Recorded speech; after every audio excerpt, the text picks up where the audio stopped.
Hello, everyone, and welcome to another episode of We're Screwed. I am your host, horror author James Hershey Jr. With me, as always, my co-host, old boy James Ash. How you doing, brother? I'm doing pretty good. How's everybody tonight?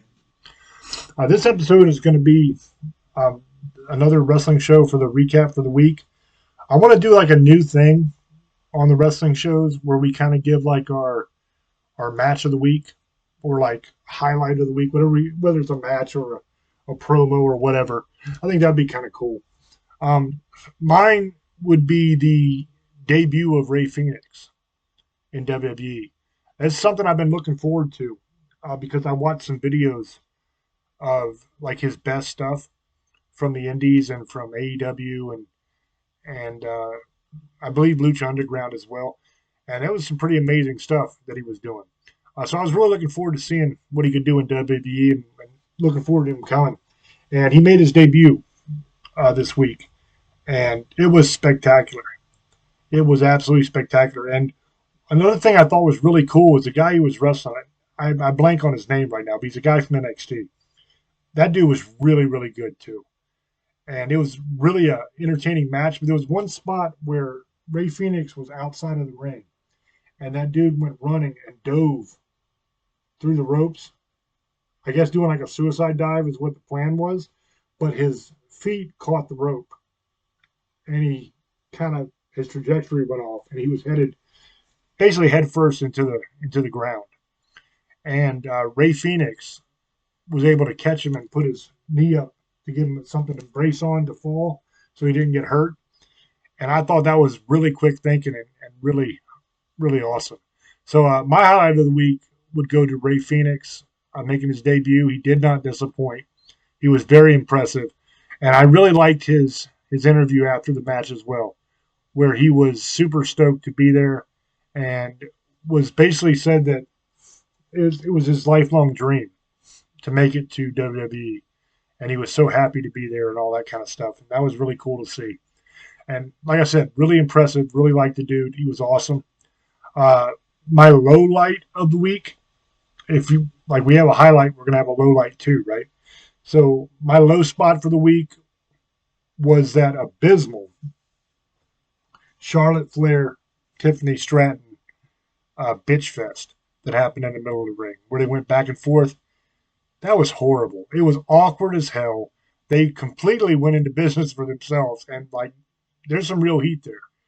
You know, Tiffany Stratton brought up Charlotte's failed marriages and was making fun of her dad basically.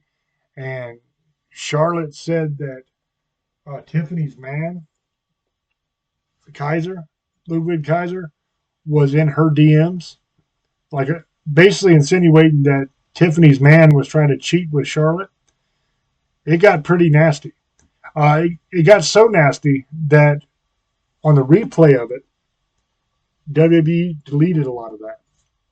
But I was telling old boy before we went live, I have YouTube TV. So when I watch things, it's like DVR'd for me. It's recorded for me on YouTube TV. And then I can go back and watch it whenever I want as it happened. So I don't have to rely on like a replay the next day or something. I can just watch it as it actually happened. So I actually got to see the entire segment the way that it aired. And then I got to see also the segment that WWE put out afterwards for the replays of it. And they cut that bit out. And from what I hear, there's a lot of real life heat and drama there between those two. And it would ordinarily, something like that would make it interesting, you know, because ordinarily you're like, oh, this is kind of cool, man.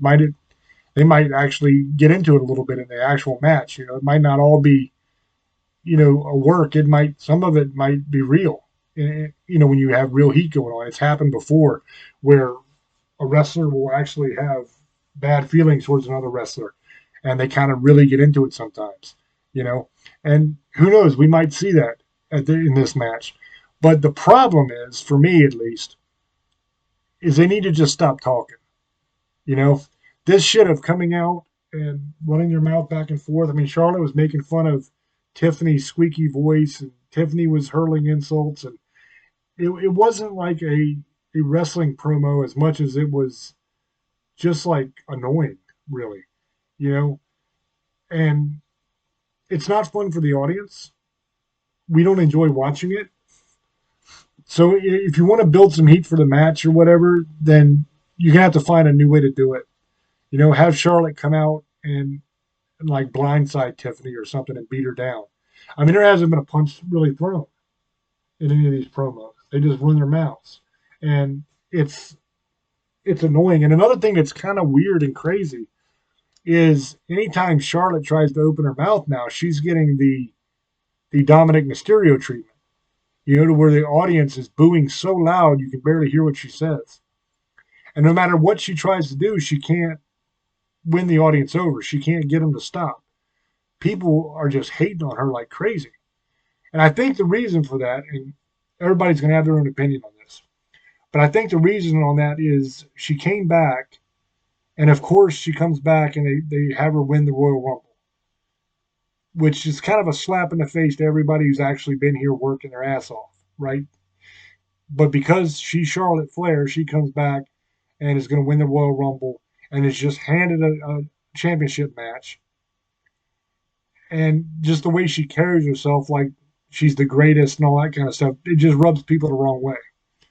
I think people are kind of aggravated and pissed off that Tiffany is the champ now, which they like, because they like Tiffany Stratton. And then here comes Charlotte, just handed it to her, and it rubs people the wrong way. And people are pissed off because they think that she's going to win the match and be champ again. And they don't want that.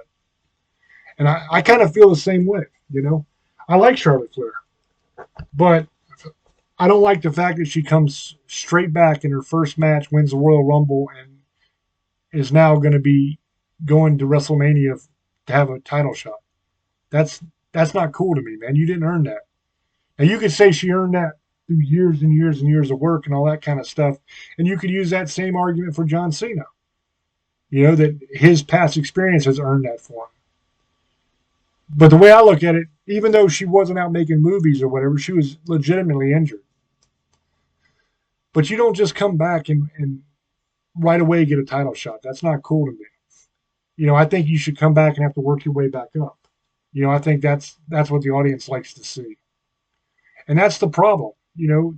If they would have built this differently, you could have had her come back and take on several people, have a bunch of matches, and be winning, and you could have built it better, to where it wasn't just handed to her. People are not gonna be cool with that, and that's the way it is. And I feel the same way about Bianca Belair. Bianca Belair is just consistently pushed, and I don't think she's that good. She annoys the shit out of me. I don't really care much for her. And just constantly, every time you turn around, she wins it. We talked on another episode of this where we talked about Elimination Chamber. And I said, I don't understand why they had Bianca win that. That made no sense. When you've got Alexa Bliss coming back, that would have been the perfect person to win that match. Because one, she's returning. It would have been a big deal for her to win it, right? She's not somebody that's been handed opportunity after opportunity. The audience was legitimately stoked to have her come back. You could have worked all kinds of cool angles in with the Wyatt Six and all that kind of stuff. But instead, she loses the match, and where's she been? We literally haven't seen her since. Is she no longer going to be wrestling? I mean, what's going on? Did you bring her back just for one match? Because she's not around. Now they're saying now that Uncle Howdy is better. He's like healed from his injury. That he's cleared to wrestle again. That they're going to start doing stuff with him again, and maybe that's what they're waiting on. But I don't think that's a good move, man. I think you ought to have Alexa Bliss out there. You got to have her getting some time in and some work in front of the audience in and getting people behind her again. Because you could build up to where she's doing her thing, and then you start having little videos play, or you start having different members of the Wyatt Six show up and just kind of watch her. You could do something like that, something creepy that would build to the idea that they're going to try to get her back in the group instead of just having her completely off TV, because everybody was so excited to see her. You have her come back. There's this huge, yeah, all right. And now she's gone again. So now you got to hope that you can replicate that when you bring her back again, that people will be excited to see her again.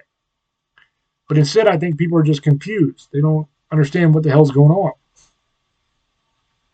And then we also had the AEW pay-per-view that happened, and I watched a few of the matches. I didn't get to watch them all, but to me, it was kind of a snooze fest, really. Honestly, I hate to say that, but people are pissed because Moxley won and they screwed Swerve over. A lot of people like that dude and want him to be champ. I think that it's not necessarily that they're huge Swerve fans, although you do have a lot of them. But I think mainly what it is they don't want Moxley to be champ anymore. It's kind of gotten stale and it's boring people, and they want something different. So there's a lot of outrage about that. I watched the Toni Storm match, who I'm a big fan of Toni Storm now. I really like her. But her match with Megan Bayne wasn't all that. It was actually a pretty boring match, to be honest with you. There wasn't a whole lot going on. And I don't know if that's because of Megan Bayne's ability, that she just doesn't have the ability to put on a great match, or if it was just booked wrong, or I don't know what the problem was. But it was just not very interesting to watch. And a lot of people are saying that was kind of a snooze fest. I'm sure Old Boy got to watch the whole thing. Because, I had a principle. I'm not paying $50 to watch a pay-per-view. I think that's ridiculous. And I'm just not going to do it. So I'll go and watch the matches on YouTube after the pay-per-view and stuff. I'll catch which matches I want to actually watch and do that kind of thing. You had the Edge match, where, of course, they're going to double-cross him. It's the same shit they did with the Judgment Day. It's the same old tired shit where, he comes in to help these people, and then they're not satisfied with what's going on, so they turn on him and beat him down. We've seen it before, So anyway, that's my thoughts on the AEW pay-per-view. Nothing real special there in my view. I didn't see anything that I really was blown away by. And the stuff that I did see was kind of boring. And that kind of sucks in a way, because I've been watching the TV, right? I've been watching Dynamite and Collision every week, and I've actually been into it. I'm enjoying it. And I think that the pay-per-view didn't do justice to what the weekly shows have been doing. And that's never a good sign. So I'm going to throw over to Old Boy and get his opinion on the pay-per-view and get his highlights and lowlights of the week. Go ahead, brother. Thank you, brother. The thing about the pay-per-view is they had a couple good matches, like you said. The Swerve match was good, and then they brought the Young Bucks, and people got pissed off. John Moxley made a comment today. He's one of the best pure athletes right now, champions. He's got a point. He is really in good health. I think they should have had Swerve win. Destiny and the Omega match was great. That was one of the best matches I've seen. He got a 5.5, almost a 6-star rating. That was a great match. Kenny Omega match. Adam Copeland, I knew that was coming because they're making FTR bad. Now they're back to being assholes again, and that's cool. And then they're going to do Adam Copeland and Christian again, because Christian's his group's starting to turn on him again. So, and then why Luchasaurus isn't there, or whatever, Kill Shot or Kill Switch, his new name. He's been really he got really sick, so he's been out. He's supposed to be coming back. The Young Bucks are back. That means eventually Jungle Boy will be back. Jack Perry, if you guys know who Jack Perry is, he was related to Luke Perry. That's his son. If you look at him, if you go like this, his hair is curly, but he has blonde hair, but if you go like that, he looks exactly like his dad.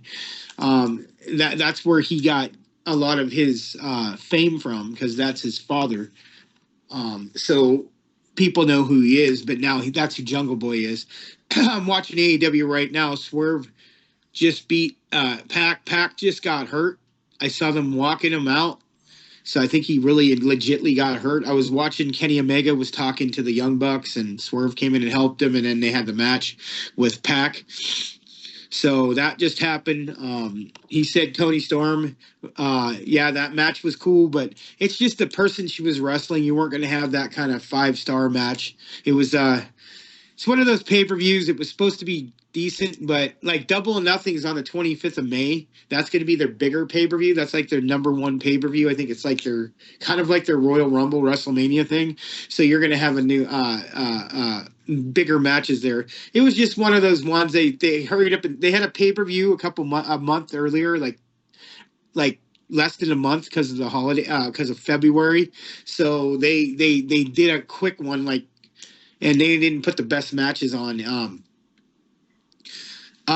My favorite match was the Swerve match was good till they fucking screwed up the ending. It was stupid. And like you said, I'm sick of John Moxley.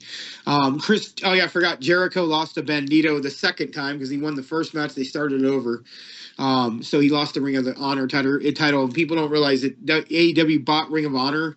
They have a Ring of Honor show that's on like YouTube and they have it on something else. But it's kind of like their NXT. They got rid of Rampage. That was their. A lot of people are saying, "What was the point of having Ring of Honor if you were never going to do it?" So they got rid of Rampage and just use Ring of Honor now as a show and put it on something.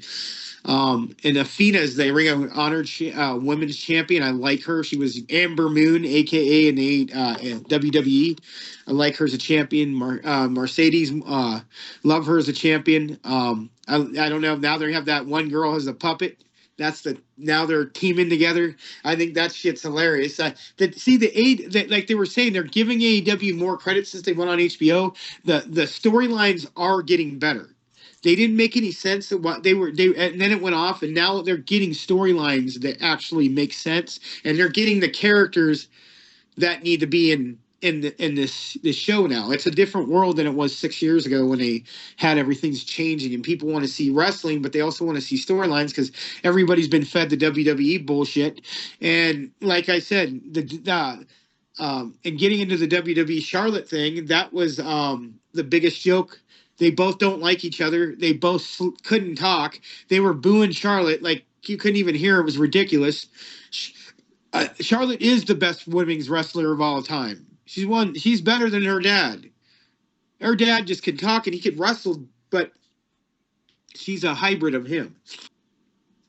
I think she's the best wrestler, but I know her and Andrade are getting divorced. She brought it up, and then she brought up her. I guess he really did get in her DMs. So this is something that shouldn't have never happened, and they're making fun of them. And I was sitting there like, yeah, this was kind of ridiculous. I kind of agree with James, and they're fumbling this match. This match I'm going to tell you something. The John Cena, Cody Rhodes match, we all know Cena's going to win. It's going to be crazy. I'm looking for that. The CM Punk, Roman, Seth Rollins match, but I don't know. I think it's going to be big, but I think people are over. I think it's not going to be. I think it's going to be a letdown. I think that the match that people need to watch is, and I hate to say I hate Logan Paul, but AJ and Logan Paul is going to be a fucking good match. I understand people, but they both can. Logan Paul can wrestle, dude. Like he's athletic as fuck. I'll give it to him. I don't like the dude, but he's proven points. This dude hasn't wrestled that long, and he's just a natural athlete. Jake Paul, I'm not going to get into that now because after the Mike Tyson shit, you could see that fight was fixed. And I have no respect for Jake Paul because he won't fight somebody that's a real fighter. And the one he did, he lost to Tyson Fury's brother. And he wants to fight him again to prove a point. He wanted to fight Canelo. Canelo will fuck Jake Paul up. I don't care how big Jake Paul is. Canelo will fuck Jake Paul up. If you have seen Canelo fight, he's one of the best fighters in the world in the last 10 years. I'm telling you, he's only 160 pounds, but he goes up to 180. He'll beat Jake Paul all over the place. We both know it. And Jake Paul trying to say, "Oh, you won't knock him out. Trust me, you're gonna be in trouble, bro." This ain't going to be where he's going to stop. Carnelo makes more money than you do. It's going to make. It's going to make. Okay, this fight. If he fights Carnelo, Carnelo is going to make $500 billion. So will he. This will be one of the biggest fights because it's on Netflix. So it doesn't matter. Then Carnelo won't have to fight ever again, bro. He's already made $300 million. He will kick Jake Paul's ass. I don't care what anybody says. He's not going to do it. I don't care who you are. He's not going to do it. The only reason Logan Paul got a draw with Floyd Mayweather is they fought when Mayweather hadn't fought in so many years, and he still knocked. And a lot of people don't realize he knocked out Logan Paul, and he grabbed him and held him up so he wouldn't go down. Everybody knows it. Yeah, Logan Paul hang with him. Mayweather is also 47, 48 years old. Hasn't fought for 2, 3, or 4 years. If it was 10 years before that, Mayweather would beat Logan Paul's ass, and we both know it. Mayweather never lost a fight. Logan Paul was an exhibition, so it came down as a draw, but he still never lost a fight. He's still fighting an exhibition and winning. Mayweather's defense, his dad, I don't know if you ever seen his dad. His dad's in his 70s, can probably beat most people. It's the defense. He's right. The Philly defense, that Philadelphia has brought some of the best fighters ever. Bernard Hopkins, Mayweather, a couple other people. People from that area were very fucking tough. Philadelphia is some tough motherfuckers. Pennsylvania, there is one thing is, some of them do some crazy shit, but we've known for being very tough, that state. I'm from Pennsylvania. Virginia, too. There's tough motherfuckers from there, man. Like, this is no joke. L.A., yeah, certain parts, there's some people you don't want to fuck with either, dude. They ain't no joke. It's just that we're tough. We know how to fight. New York's another place. There's a lot of great boxers that came from New York. Tyson, Riddick Bowe, who else? There's a couple other people. Hector Camacho. I think he was from Puerto Rico. He wasn't from Mexico. He lived in New York. I knew that. There's a lot of fighters. There's a few. I don't know them by name. A lot of them came from Louisiana. A lot of came from the South too, like Roy Jones Jr. And I don't know if you guys ever seen Roy Jones in his prime. And I've talked to my friend Ant-Man about this. In his prime, before he lost and got caught, knocked out, and then he started getting knocked out, I'd never seen anything like him. He came out rapping. I'm like, oh, shit, he's going to lose. He didn't. He put his fucking hands behind his back and let the guy swing, and he missed, and he knocked him out, dude. I've never seen anybody like that. He was just so quick. He just didn't take a punch well. When somebody found out how to counter him, he was done. But he was different. He do things that most people still can't do. And he was just something different. Mayweather was kind of the same, but he was very defensive. That's why people don't like him. But you don't understand. If you can't get hit like Bernard Hopkins, you don't lose.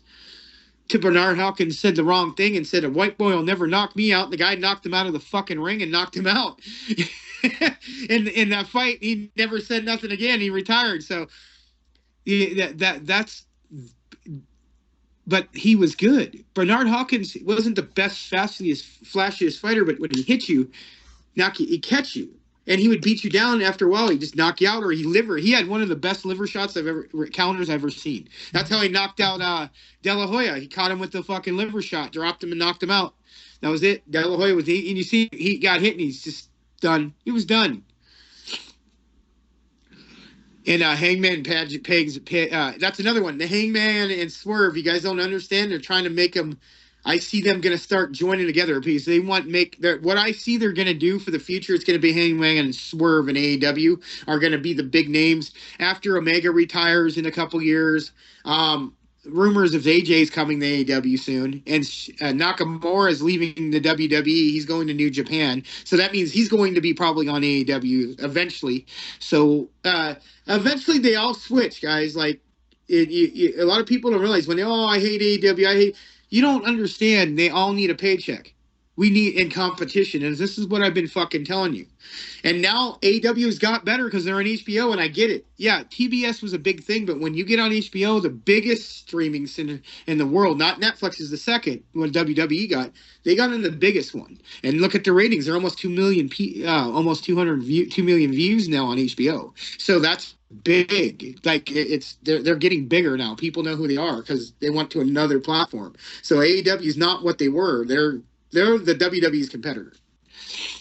TNA, whatever, they're still involved with the WWE. Ring of Honor's, AEW, but New Japan's all right. There's a couple times you can watch that. NWA's with Billy Corgan. He owns it. I don't know if you guys knew that. The guy who was in the Smashing Pumpkins. He doesn't look like that no more. And his wife was saying, I remember he used to be cute. He's all ugly and fat. He loves wrestling. It was so funny because Billy Corgan was a big wrestling fan like all of us. And he was in Smashing Pumpkins. That was an alternative band in the 90s and 2000s. Bullets with Butterfly Wings, that's one of their biggest songs. What else were they known for? Ava, that song from Batman. Ava, I can't say the name, but I like that song. I like a lot of their music, and they, especially then, they were very much into the alternative style, like in Seattle sound. That's where they're from, like Nirvana, Stone Temple Pilots, Alice in Chains, Screaming Trees, Pearl Jam, Temple of the Dog, Soundgarden, all that kind of stuff. You guys like that? That's what that sound was, and it's what I liked. But he liked it too, so he bought wrestling. He bought NWA, and NWA is one of the first ever. Isn't that one of them? They bought out, and then they have the championships, the oldest championship. I know that because I know the WCW the World Championship is that the WWE owns, but I know the NWA Championship was very old too. I know it's like almost 100 years old or a little over that. So that's what he bought, and I understand he bought it for the history. I know there's a few people over there. Like I said, the independent thing's a lot different. That's why some of these wrestlers get big names, and people need to start realizing when you're watching WWE, Penta and Fenix were the Lucha Brothers in AEW. Cody Rhodes was in AEW. Helped start it. Jade Carwell was another wrestler that was the TNT Women's Champion. It went undefeated, 70-something-0 or something. It was something like that till she lost to Statlander and lost twice. Those are the only two matches she lost, the rematch. She went undefeated. They just weren't pushing her. And you know what? Like Tony Khan said, she could have stayed, but she should be in the WWE. She's different. She's a different kind. And I'm not saying that she just meant for that kind of entertainment. Like Seth Rollins, I'll be honest, he would do very well in AEW. I think he would probably want to be the biggest stars. I think that's where he needs to go. Drew McIntyre would do really well in AEW. I think he can be bad wherever he goes. It doesn't really matter. But like Kenny Omega, I think he needs to go to the WWE at least once. But I don't know if he will because he doesn't need to. But he might. He might. You never know. That, like I said, the day will come when they start talking to each other, and we'll actually get what we want and have them wrestle each other. WWE versus AEW pay-per-view. It's coming. Don't say it never will. This is a different owner now. It isn't Vince McMahon. But another thing is I heard Vince is going to try to buy a company. So are we going to get another WWE? A Vince-owned WWE? I don't know if it's a good idea for him. I don't think it will go anywhere. So that being said, if it wasn't for Vince McMahon, none of you guys would be watching wrestling because his dad's the one that started the WWE, but he's the one that made WrestleMania. I know a lot of people have opinions now of what he's done, and I agree with it. But again, unfortunately, if it wasn't for that man, you wouldn't be watching WrestleMania. You wouldn't be watching Hulk Hogan. You wouldn't watch The Undertaker. He made all these characters. CM Punk was already CM Punk. The Rock got bigger because him. So Vince McMahon, even though he's a piece of shit, and we've seen what the documentary said, and the stuff is coming out, and if he did what he did, he needs to go to jail. But again, if it wasn't for him, a lot of this stuff wouldn't be on TV. So that being said, I'll go ahead and throw it to James. Yeah, I think Vince needs to just retire and be done. I appreciate everything he did for wrestling, but he did a lot of fucked up shit too. That's neither here nor there. I don't think the two things should be judged together. I think both things can be true. He can be a great wrestling promoter and the person who made modern wrestling and also be a piece of shit. But I think he should just retire because who's going to watch it? As soon as it comes out, it's going to be boycotted like crazy. People are going to lose their fucking minds. because of the shit that he did, you know. And the funny thing is, he doesn't even deny a lot of the shit that was said that he did.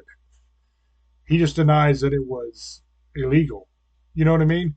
So I don't know. I don't really have an opinion either way on it because that's his business. If he wants to be involved in like very crazy sexual things or whatever, that's on him. Now, if he hurt anybody or made somebody do something against their will, that's a whole different story. But I just don't think he'll be successful, so he needs to just retire, in my opinion. You know, and as far as AEW being on Max, like I'm not impressed because I wanted to check out some of the pay-per-views. You know, that was my thought of, okay, I'm not going to buy this shitty pay-per-view, but maybe in a month I'll be able to watch it on Max or something, right? A couple weeks. No, I went and checked, and the last pay-per-view that's on there is from 2024. So it's like, how long do you have to wait to watch one of the pay-per-views on Max? That's ridiculous. What's the point?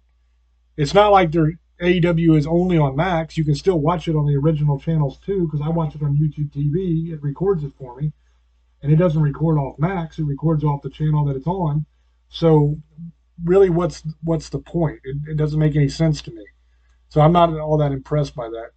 But anyway, that's what I think. That's what Old Boy thinks, and we'll see what happens, man. WrestleMania is very, very close. It's like next weekend, you know. So I'm really stoked. I love WrestleMania time. I've watched every single one of them, and I probably will watch every single one of them for the rest of my life as long as things don't get too crazy in the WWE. You know, I talked about it on the other show. Some of the themes they're starting to go with now, I don't care much for, and it, you know, that's one of the reasons I really like AEW now, is because that's just watching wrestling again. You don't have all that demonic crap going on, you know, and I appreciate that. But anyway, I hope you guys enjoyed the show. As always, up to you to make up your own mind, and we'll catch you on the next one. Till we speak to you again.